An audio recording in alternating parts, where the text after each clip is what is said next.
Welcome to the deep dive. We sift through mountains of research so you don't have to.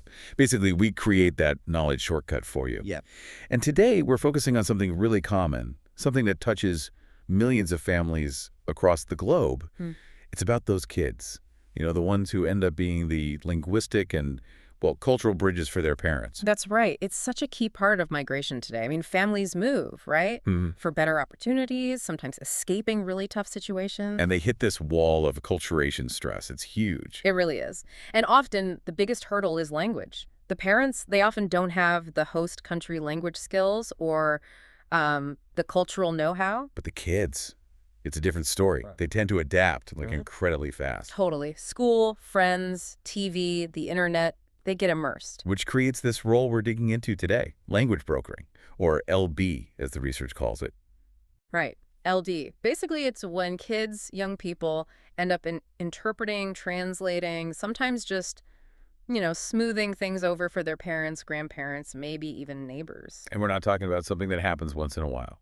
No, not at all. Studies show this can start really young, like ages 4 to 10 sometimes, and it often keeps going right into adulthood. Okay, but here's the thing. The research, it's all over the place. It's a real mixed bag, especially when you look at mental health. Exactly. Is it this amazing developmental boost that builds incredible skills? Or is it just a massive emotional weight on young shoulders? That's what we want to figure out today. We've got a systematic review here looking at studies from 2000 right up to 2020. So 2 decades of research. It pulls together a lot of different findings. Okay, let's unpack this. So first off, when we say brokering, we need to be clear. This isn't just like translating where's the bathroom. Right. Oh, absolutely not. We're talking about really high-stakes stuff, adult material, often in pretty stressful environments. Like what kind of things? Well, they're reading and trying to explain complex, formal documents. Think immigration papers, insurance policies, medical diagnoses, tax forms, official letters from the government. Serious stuff. And this is happening where? In government offices? Hospitals? Yeah, exactly. Places like that, schools too. And the pressure must be, well, immense. I can only imagine. Because they have to get the information right, accurately. And fast. Plus, they're trying to navigate cultural nuances, the right tone, politeness, things they're still learning themselves. The whole family's well-being could depend on how well a teenager explains something really complicated. It really could.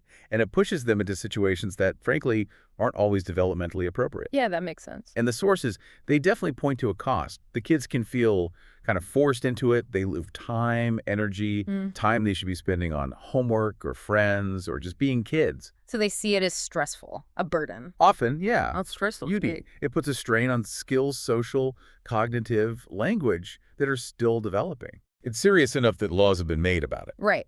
We found this interesting example out of California. Back in 2002, they passed a law. No kids under 15 allowed to interpret in medical settings. And why was that? Well, the reasons they gave were pretty clear. Risk of mistakes in translation, potential damage to the parent-child relationship, and the possibility of it being genuinely traumatizing for the kid. Okay, that really underscores how serious this can be. These aren't trivial tasks. Not at all. But, and this is where it gets really interesting, what's fascinating here is that even with all that stress, all that burden we just talked about, the research also shows this role can lead to some really powerful positive outcomes for a lot of these young people. Wait, really? So even though they're stressed, Yeah. potentially losing out on kid stuff, dealing with heavy adult issues, they might also be doing better academically. How does that work? It seems like it acts as a kind of intense cognitive workout. We see better academic results specifically, higher reading scores, better GPAs for kids who broker frequently. It really pushes their executive functions. Okay, I can see that. Constantly switching languages, processing info, explaining complex ideas. That's like a daily brain gym session. Exactly. And it's not just academics. There are big socio-emotional benefits, too. Like what?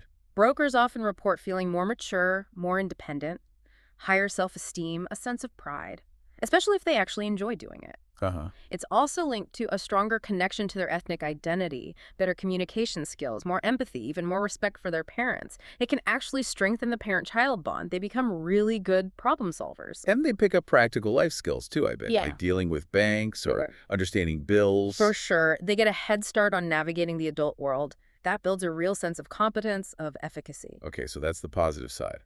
But we can't ignore the negatives we started with. No, absolutely not. And the review confirms that side too. This role can make existing a culture of stress worse. It leads to pressure, frustration, sometimes more family conflict. And the school stress, you mentioned kids staying up super late to finish homework after a day of translating. Right. Which really brings us to the heart of this review. Why? Why do some kids seem to thrive, build this confidence, while others really struggle under the stress? It's not just the task itself then. No, it's about the context. It's about mediating factors. The review pulled out 4 main themes that help explain these, well, mixed results. Okay, let's get into those. What's the first theme? The first one looks at frequency and contextual stress. Basically, it's not just how often they translate, but what else is going on. Right, the environment matters. Hugely. So brokering very frequently, that's often linked to poorer mental health things like internalizing behaviors, depression symptoms, especially if it's combined with parents being really controlling psychologically, or if there's this heavy sense of family obligation that feels more like pressure than choice. And what about external stress, like money problems or discrimination? Exactly. If you layer frequent brokering onto a situation where the family is already dealing with a lot, economic hardship, racism, just intense stress about being perceived as foreign, then the young person tends to see the brokering itself negatively. It fuels negative emotions. So the brokering isn't the root problem there. It's the overall stressful environment it's happening in. Precisely. Okay, theme 2. And this one I think is maybe the most crucial. Family dynamics. Ah, the relationship between the child and parent. Yes. The quality of that relationship seems to mediate almost everything else. This is where that term parentification comes in. Right, where the child takes on adult roles, Yeah. like managing finances or mediating adult arguments. Exactly, that kind of role reversal. And the research is pretty clear. High levels of language brokering plus parentification, that combo is linked to more depressive symptoms and feeling more discrimination. It's like a loss of childhood. That makes intuitive sense. They lose that protected space. Yeah. But you said family dynamics can be protective too. Absolutely. It's a massive shield. Things like maternal warmth when kids feel supported and cared for by their mom during the brokering, they consistently show lower depressive symptoms. So how the parent handles it matters a lot. Enormously. And cultural values matter too, like having a strong sense of familism, where the family unit is prioritized. That can actually buffer against anxiety. Okay, so if the child feels like they're making a valued contribution to a close, supportive family, it feels different, like pride, not just obligation. That seems to be key. The parental response, the family feeling, it changes the whole experience. Got it. What's theme 3? Theme 3 is about context and developmental timing.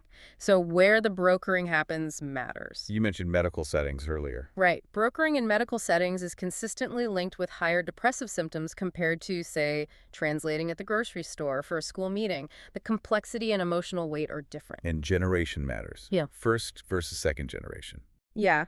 First-generation kids, the ones born outside the host country, they tend to broker more often, handle more complex tasks, and they also report lower emotional well-being compared to second-generation kids. Okay. Also, things like the mother having lower education or lower English proficiency, those are strong predictors that an adolescent will be doing a lot of brokering. And then there was that really specific finding about age, wasn't there? Yes. This one really stood out to me, the timing. It was ages 9 to 13, right? What's so critical about that window? It seems to be a really sensitive period.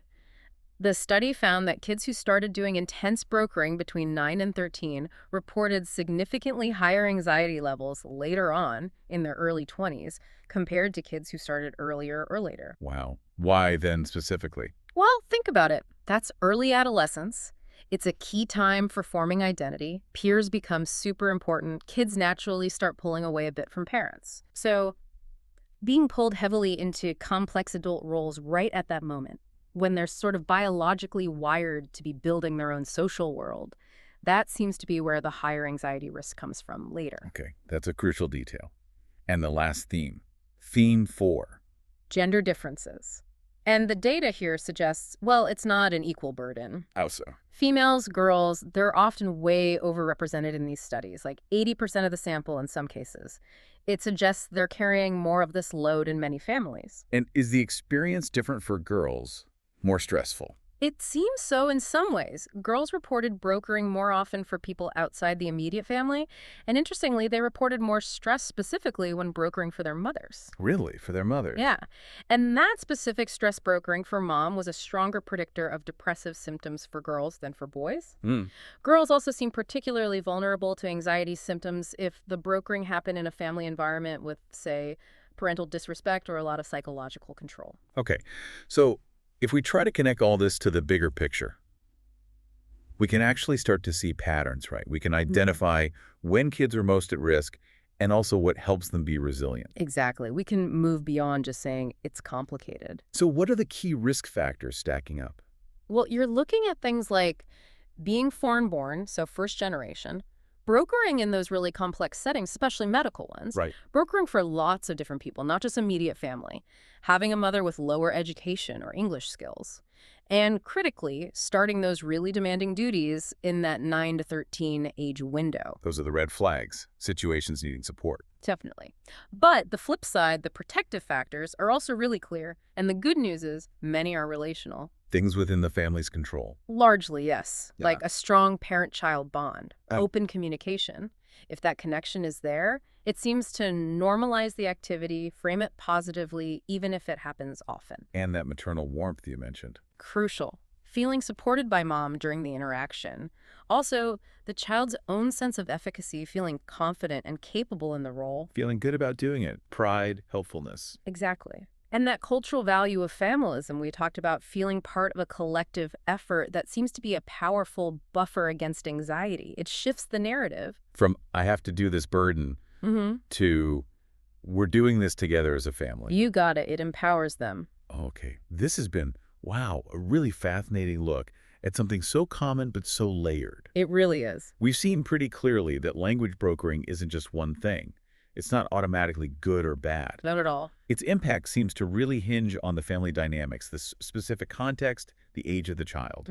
Which means support needs to be tailored. Right. You have to look at the individual situation, the whole family picture. A case-by-case approach is essential for providing support that actually helps. Yeah, and the sources really emphasize supporting the whole family unit, focusing on communication, parental warmth, not just seeing the child as an isolated translator machine. So what does this all mean? Where do we go from here? Well, thinking about that link between proficiency, confidence, and outcomes, it raises a really interesting point. Yeah. We know that the adolescent's skill level and their sense of efficacy, not just how often they do it, strongly predict whether they feel burdened or empowered. So maybe the focus shouldn't only be on, say, prohibiting the activity in certain settings. What else then? Does this data maybe suggest that offering targeted, structured training, community recognition, could that actually help shift language brokering more consistently towards being a developmental advantage? Instead of just a stressor to be managed. Exactly. Moving from just mitigating the risks to maybe even maximizing the potential benefits for these young people. It's something to think about.